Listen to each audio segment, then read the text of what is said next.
All right, let's get right into it. What are some of the most influential people on the planet? We're talking CEOs, billionaires, world leaders.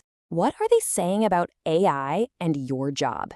Because from Davos to Silicon Valley, the conversation is getting really loud. The proposed solutions are getting, well, pretty wild.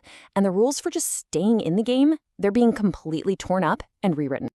And, this whole thing, it doesn't really start with a whisper. It starts with a massive warning shot fired right from the top of the tech industry. It kind of sets a pretty serious tone for everything that follows. I mean, how blunt is that? It will destroy humanities' jobs. That's straight from Palantir CEO Alex Karp, speaking at the World Economic Forum.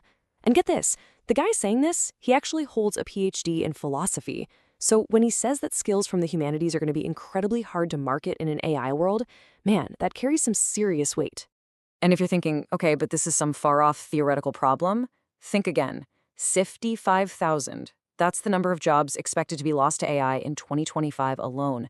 That number is it's staggering. It accounts for more than 3/4 of all AI-related layoffs since 2023. This isn't a slow trickle. It's speeding up and fast. So what's really crucial to understand is the potential scale of this whole thing. We've got leaders like Dario Amodei, the CEO of Anthropic, who are forecasting a level of job displacement that could literally rocket unemployment up to 20%. I mean, compare that to the 4% we see now. A 20% unemployment rate would completely reshape our society. But here's the thing, the story isn't that simple. This AI wave, it isn't expected to hit everybody in the same way. Instead, what a lot of experts are predicting is this kind of great divide that's going to sort the entire workforce into two very, very different camps. Now, this is where it gets really interesting because it kind of flips what we've always been told.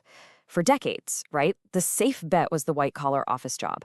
But AI is getting amazing at automating all those routine tasks, analysis, administrative work, which puts those very roles at risk. But at the same time, hands-on vocational skills, turns out those are a lot harder for a machine to replace. And this just perfectly illustrates that new reality.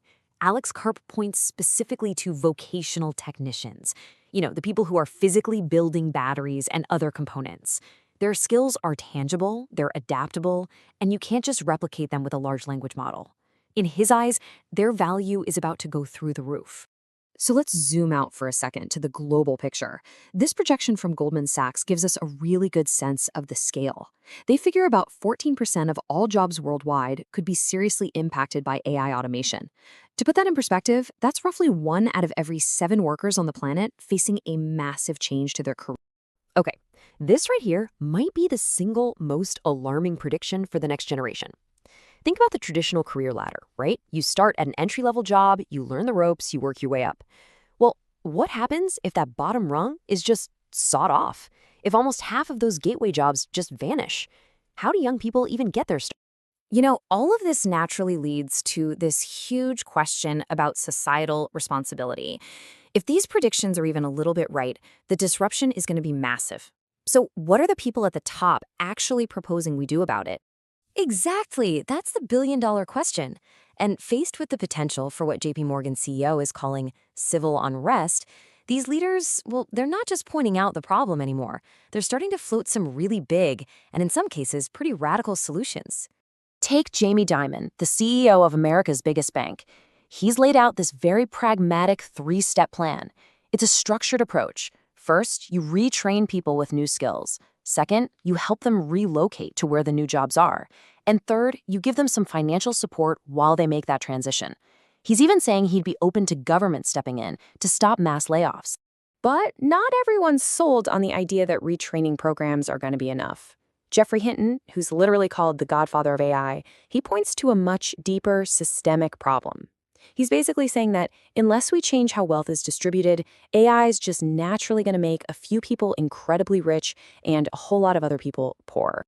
And that line of thinking, well, it leads you directly to a much more radical idea, one that's championed by people like Elon Musk and OpenAI's Sam Altman.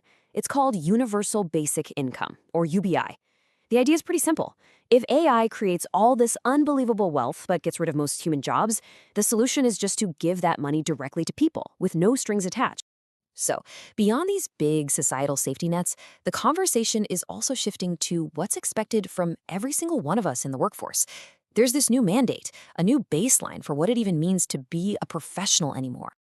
This is some pretty blunt advice right from the US Treasury Secretary. The message is crystal clear. Don't just learn about AI. Don't treat it like it's just another software program you have to learn.